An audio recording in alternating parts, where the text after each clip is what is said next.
Happy Halloween and welcome to Tennessee Crossroads, everyone. I'm Joe Elmore. Welcome.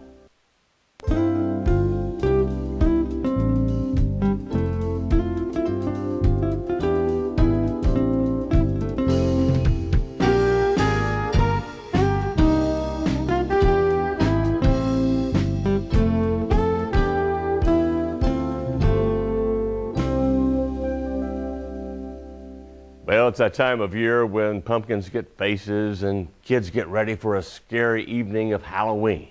It wouldn't be Halloween, though, without a good ghost story, right? Well, on our first stop, Gretchen Bates joined some paranormal researchers in search of ghosts at a stately Middle Tennessee mansion. Rippavilla is well known as a beautifully preserved, historically rich reminder of antebellum Tennessee. The house was built by Major Nathaniel Chairs and his wife Susan between 1852 and 1855. But could it be that the Civil War era mansion is a link to more than just the past? Rippavilla docent Chuck Burns certainly thinks so. I've seen Susan and Nathaniel Chairs several occasions. They are two of our primary spirits. They don't like to be called ghosts. I came here just to take a historical tour and learn about it. I met Chuck, and Chuck told me some of the paranormal activity. As Director of Volunteer State Paranormal Research, Mike Sears is an expert on things that go bump in the night. So it was no surprise when a few months went by and they asked me to come in to see if we could do a full-fledged investigation.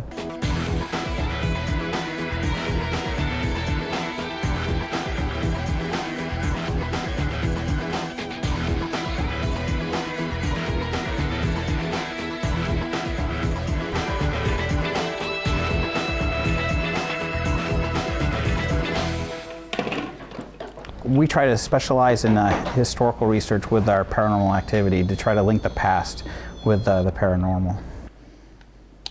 When we go into a room and do an investigation, we will set up our equipment. We usually set up like motion detectors around the doors and areas where away from us in walkway areas. And we use various motion detectors from light sensors to chime motion detectors. Evidence is anything that we can capture on film or on our voice recorders. The biggest evidence we feel that's more tangible is EVPs, which is electronic voice phenomenon. We're starting EVP session up here in Jenny's room. There are two bedrooms upstairs, three bedrooms upstairs actually, that seem to pick up more when they do EVPs. How do you do? My name is Mike. You've talked to me before. I've been here several times. I've come back to talk to you tonight. One of the best EVPs I captured here was upstairs in Jenny's room, which is the double bed room in there. And we heard that one of the gentlemen that lived here liked drinking whiskey a lot. So I brought some Kentucky bourbon and poured it in a vintage mug. And I said, come on up here, I got you some Kentucky bourbon and have a drink. And clear as day, I got an older gentleman with a deep voice goes, I love you. Got this little device here you can talk to us with. I'm going to turn it on. You can come up and talk to us. Your energy will interpret what you're saying. They believe that spirits produce an energy like electricity. And in this place, we've seen numerous times sparks of light would appear. You could see them popping in the air from time to time. And we've seen them in various colors from white, gold, blue, and red. One of the things that our team likes to do is we do a quiet time where after about 3 to 4 hours of investigating, we'll take each investigator and put them in each room by themselves where they can see each person in a visual area so they're not technically alone. And then we just go totally silent for a half hour and listen to the house or the location.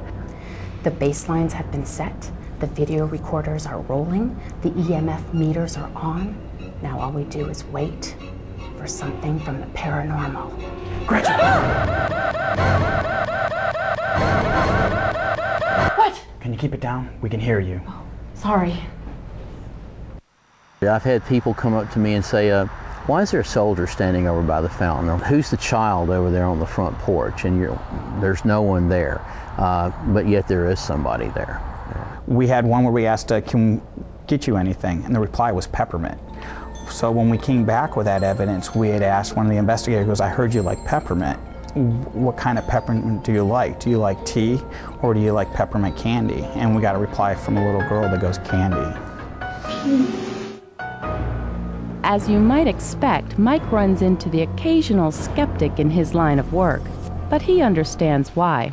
To me, a skeptic is someone that just hasn't had a personal experience yet. I used to be one of those people.